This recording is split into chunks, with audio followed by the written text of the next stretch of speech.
My name is Layla Mahmoud. I am 34 years old, and until August 14, 2025, my life was defined by the rhythmic certainties of my faith and my pharmacy practice in Atlanta, Georgia. That Tuesday started with the kind of heat that sticks to your skin, a humid weight that made every movement feel deliberate. I remember the exact smell of the air in the prescription bay, rubbing alcohol and the dusty scent of pill counting. My family has lived in this community for 3 generations. We are woven into the fabric of the neighborhood. Being a Muslim woman in a tight-knit community means you carry a certain set of expectations like an invisible cloak. You are a daughter, a professional, a believer. You don't just collapse. The headache started at 10:15 a.m. It wasn't a dull throb, it was a sharp, localized pressure behind my left eye, like a needle being threaded through the bone. I tried to ignore it, drinking lukewarm water from a plastic bottle, but the fluorescent lights above me began to flicker with an aggressive intensity. By noon, the pharmacy counter felt like it was tilting at a 5-degree angle. I reached for a bottle of lisinopril, and my fingers simply refused to close around the plastic. I watched it hit the floor, the white tablets scattering like teeth across the linoleum. "Layla," my technician, Sarah, asked. Her voice sounded like it was coming through a thick wall of insulation. I tried to tell her I was fine, but the words died in my throat. My vision began to pixelate, the edges of the world fraying into gray static. I felt a sudden, cold bloom of moisture on my forehead. It wasn't sweat, it felt like ice water leaking from my brain. I reached out to steady myself on the edge of the computer terminal, but my arm felt like it belonged to someone else, a heavy, useless limb. Then came the sound. A high-pitched, mechanical whine that drowned out the hum of the air conditioner. I didn't fall, I folded. My knees gave out, and the last thing I saw was the underside of the mahogany counter, a place I had cleaned 1,000 times, now becoming the boundary of my conscious life. The medical reality of a ruptured berry aneurysm is clinical and cold. In the emergency room at Beaumont, the world was a series of frantic, disjointed sensations. I could hear the rhythmic hiss-click of a ventilator and the frantic, rhythmic chirping of a cardiac monitor that sounded like a panicked bird. I was hovering somewhere near the ceiling, looking down at a woman who looked like a pale, hollowed-out version of me. My head was partially shaved, a brutal patch of skin exposed, and there was a drain coming out of my skull to manage the intracranial pressure. I heard the neurosurgeon, a man named Dr. Aris, speaking to my brother, Omar, in the hallway. The acoustics of the hospital are strange when you aren't bound by ears. "It's a subarachnoid hemorrhage," he said, his voice flat and exhausted. "Grade 4. We're looking at a 12mm midline shift." He didn't say she might die, he spoke as if the outcome was already written in the scans. Omar was leaning against the vending machine, his face buried in his hands. He looked small. In our culture, the men are the pillars, the protectors, but here, in the face of a catastrophic neurological event, he was just a man watching his sister slip away. I looked back at my body on the bed. It felt alien.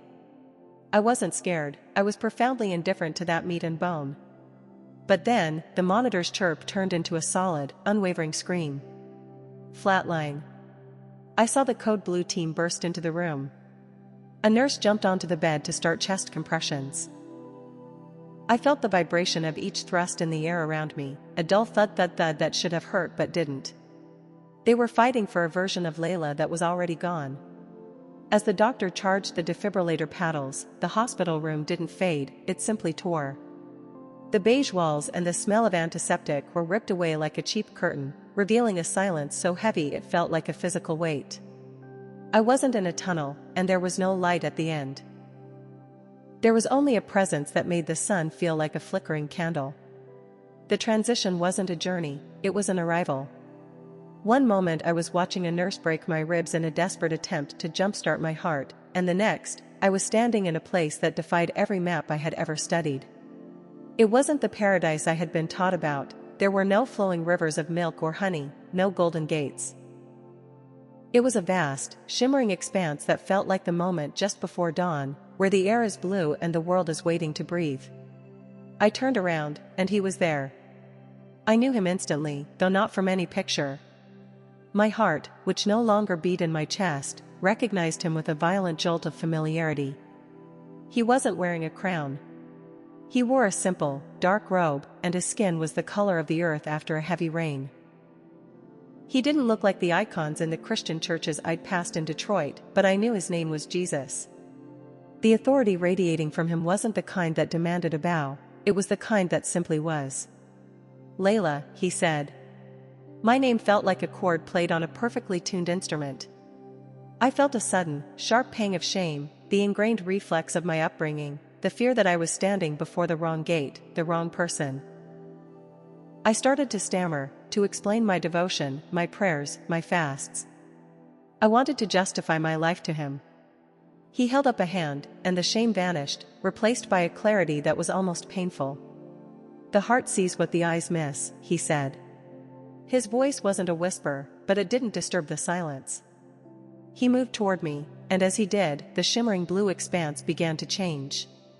Images began to flicker in the air between us. Not memories of my past, but shadows of a future that felt like a gathering storm. He wasn't there to comfort me about my death, he was there to show me why I had to go back. He looked at me, and his eyes held a sorrow that felt older than the world. "There are 3 signs," he said, and the air grew cold, before the month of April arrives to claim what is left of the peace. Jesus didn't move his lips when he spoke, yet the words resonated in the marrow of my soul. He gestured, and the shimmering blue expanse dissolved into a scene that felt disturbingly familiar. I was standing in the middle of a Meijer grocery store in suburban Detroit. The lighting was that harsh, sterile overhead hum I knew so well, but something was profoundly wrong. The shelves were fully stocked, boxes of cereal, stacks of produce, rows of canned goods, but there was a silence so absolute it felt like a vacuum. People were moving through the aisles like ghosts, their heads bowed, eyes fixed on their phones or the floor. "The first sign," Jesus said, standing beside me in the aisle of the quiet store, "is the starvation of the spirit amidst plenty. Look at their hands, Layla." I looked. A woman was reaching for a carton of eggs, but her hand was trembling so violently she couldn't grip the cardboard. A man stood by the milk crates, staring at a gallon of 2% with a look of such profound, hollow despair that it felt like a physical blow to my chest. They weren't hungry for bread, they were starving for a truth they had traded away. "Before April," Jesus continued, his voice heavy with a cosmic grief, "the markets will be full, but the hearts will be empty. People will walk past their neighbors and feel nothing but suspicion. The communal table is being broken." He pointed to the checkout line. I saw a digital screen flashing a red error message. No one was shouting. No one was complaining. There was just a flat, terrifying compliance. This wasn't a famine of resources, it was a famine of connection. The sign was the loss of the neighbor. I saw a man drop his wallet, and 3 people stepped over it without a word, their faces set in a mask of artificial indifference. When the coldness reaches the hearth before the spring thaw, Jesus warned, the first seal of the warning is broken. I felt a sudden, sharp chill. This wasn't a vision of an apocalypse, it was a vision of a Tuesday afternoon where humanity had simply evaporated. The grocery store blurred into a different kind of sanctuary. I found myself at the back of a large, modern church, the kind with stadium seating and professional lighting. But the atmosphere was toxic. I saw the pastor on stage, his mouth moving in a silent sermon, but behind him, in the shadows of the green room, I saw leaders whispering, counting stacks of digital ledgers, their faces twisted in a greed that looked like a physical deformity. "The second sign," Jesus said, "is the betrayal of the shepherd." He didn't look at the stage, he looked at the people in the pews.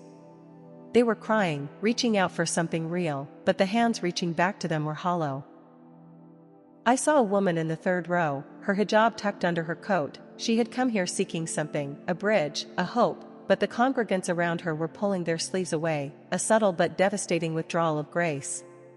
"Before the blossoms of April," he explained, "the institutions built in my name will prioritize the stone over the spirit. You will see the pulpits become platforms for power rather than portals for peace. The sign is the divided house."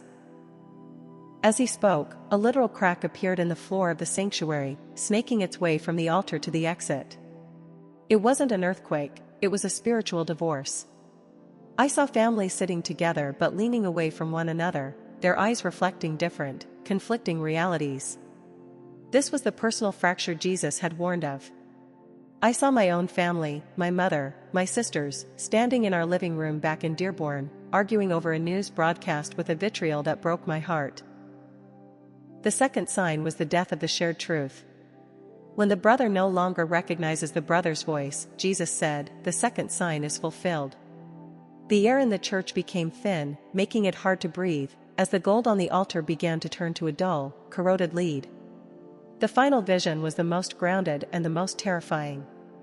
It wasn't a church or a store, it was a small, cramped office. A government building or a bank, the kind of place where your life is reduced to a file number.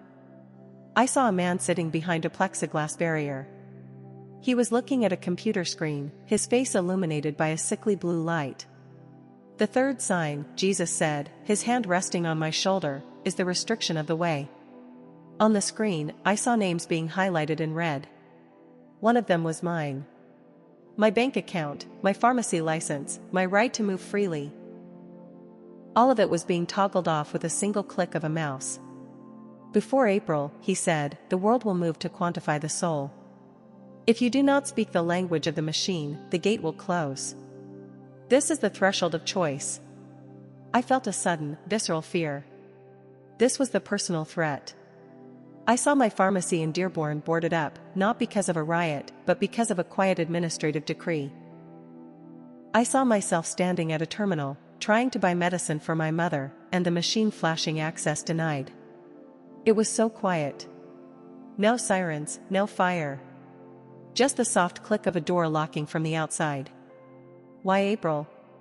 I whispered, the words finally finding my lips in the spirit realm. Jesus looked at me, and for the first time I saw a flash of something like fire in his eyes. Because April is the month of the new growth, Layla. But you cannot grow what has been poisoned at the root. These three signs, the empty neighbor, the broken altar, and the locked gate, are the warnings given so that the remnant may prepare. What happens in April is not a punishment, it is a consequence. He stepped closer, and the office vanished. We were back in the blue expanse, but it was darkening. You are going back, he said, and you will lose your standing in the world you knew. You will be a stranger in your own house. This is the price of the sight I have given you. The blue expanse didn't fade, it shattered like a mirror struck by a hammer. Suddenly, I wasn't standing with Jesus in the celestial dawn, I was sitting at my mahogany dining table in Dearborn, the smell of lamb stew and turmeric heavy in the air. My mother, Amina, was setting down a tray of tea, the glass cups clinking softly. It felt so real, so grounded, that for a moment I thought the hospital and the vision were the hallucinations. But then I looked at the calendar on the wall. It was March 2026. Layla, you aren't eating, my mother said, her voice laced with that familiar, nagging affection. I looked at her, and instead of her face, I saw the grocery store vision, the starvation of the spirit. I saw the way she avoided looking at the news on the television, the way she flinched when the neighbor's dog barked. The empty neighbor sign was sitting right across from me. Mama, I said, my voice trembling, something is coming in April. I saw it. I saw the gates closing. The room went silent. My brother Omar, who had been scrolling through his phone, looked up with a sharp, defensive glare. Not this again, Layla. Ever since the hospital, you've been talking like a mystic. You're a pharmacist. You deal in milligrams and clinical trials, not signs from a man you shouldn't even be talking to. The fracture Jesus warned about opened right there, between the salt shaker and the teapot. Omar wasn't just annoyed, he was afraid. He looked at me with a suspicion that tasted like copper in my mouth. He didn't see his sister, he saw a threat to our family standing in the mosque, a crack in our carefully constructed armor of normalcy. The divided house wasn't a metaphor anymore. It was the cold space between me and the people who shared my DNA. The transition back to the between happened without warning. 1 second I was reaching for a teacup. The next, I was standing on a vast, dark plain that felt like the surface of a shadowed moon. Jesus was there, but he wasn't looking at me. He was looking at a city in the distance, a city of glass and light that looked like every modern metropolis merged into one. "You asked why," he said, and the authority in his voice made the very ground vibrate. "You asked what determines the outcome." He turned to face me, and the light from his presence illuminated the 3 signs floating behind him like banners of war. "The title of the warning is The Sifting of the April Rain," he explained, his eyes fixed on mine with a terrifying directness. "In April, the systems of man will attempt to finalize the locked gate. They will implement a digital ledger that requires you to denounce the sovereignty of the spirit in exchange for the security of the flesh. This is why the markets are empty of soul, they are preparing the people to choose bread over life." He stepped closer, and I felt the heat of his words. "The outcome is determined by the refusal of the mark. Not a physical mark on the skin, Layla, but a mark on the will. Those who accept the silence of the empty neighbor and the corruption of the broken altar will find the gate locked from the inside." He was telling me that the event in April wasn't a disaster, it was a deadline. A moment where the invisible world becomes the only reality that matters. "The change," he said, "is that the grace of maybe is being removed. After April, there is only yes or no, there is no more middle ground for the lukewarm." "Who is affected?" I whispered, feeling the weight of the billions of souls currently sleeping, eating, and arguing on the earth below. "Everyone," Jesus replied, "but the weight falls heaviest on those who have seen the light and turned their backs to warm themselves by the fire of their own pride." He showed me a vision of a bank app on a smartphone. The balance was high, but as I watched, a red line moved through the numbers, turning them to zeros. "The financial loss you saw in the vision is the first tool of the gatekeeper. They will take the means to buy and sell from those who refuse to bow to the machine of suspicion." He looked at me with a piercing empathy. "You, Layla, will be among the first. Your pharmacy, your license, your standing, it will all be stripped before the first leaf buds in April. You will be asked to sign a document of community compliance that forbids you from speaking my name or sharing the visions I have given you. If you sign, you keep your life. If you refuse, you lose the world." The personal threat was no longer a shadow, it was a blade at my throat. I thought of my mother's tea, Omar's respect, my career that I had spent 15 years building. Jesus didn't offer a comforting platitude. He didn't tell me it would be okay. He simply stood there, a silent witness to my agony. "This is the threshold of choice," he reminded me.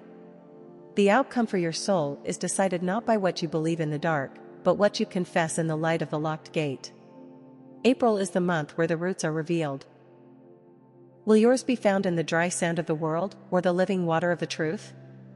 The transition back was not a peaceful descent, it was a violent, suffocating reintegration.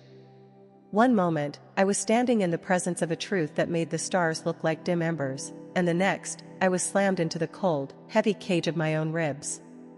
The sound of the hospital room rushed back, not as a melody, but as a cacophony of alarms. The rhythmic thump hiss of the ventilator felt like a hand over my mouth. My chest burned with a localized, crushing pain from the compressions. "We have a rhythm," a voice shouted. It was distant, distorted, like a recording played underwater. I opened my eyes, but the light of the trauma bay was blinding, a sterile, aggressive white that felt like an insult to the blue expanse I had just left. I tried to speak, to tell them about the locked gate, about the empty neighbor, but my throat was obstructed by the plastic tubing of the endotracheal pipe. I could only stare at the ceiling, my pupils fixed and dilated, watching the blurred shapes of nurses moving like frantic shadows. Dr. Eris leaned over me, his face a mask of clinical shock. He checked my vitals, his fingers pressing into the pulse point of my neck. "She's back," he whispered, more to himself than to the room. "But the pressure, she shouldn't be conscious." I wasn't just conscious, I was hyper-aware. I could feel the microscopic shift of the fluid in my brain, the 12mm tilt that the doctor had called a death sentence. But more than the physical pain, I felt the crushing weight of the secret. I looked at the digital clock on the wall, 1:44 p.m. The date on the monitor confirmed I had been gone for nearly 8 minutes. In those 8 minutes, the world I knew had ended, and the world of the sifting had begun. I saw Omar standing in the doorway, his face pale, his eyes filled with a terrifying mixture of relief and something that looked like mourning. He didn't know that the sister who returned was no longer the pharmacist who left. Recovery was a slow, agonizing crawl through a world that felt increasingly thin.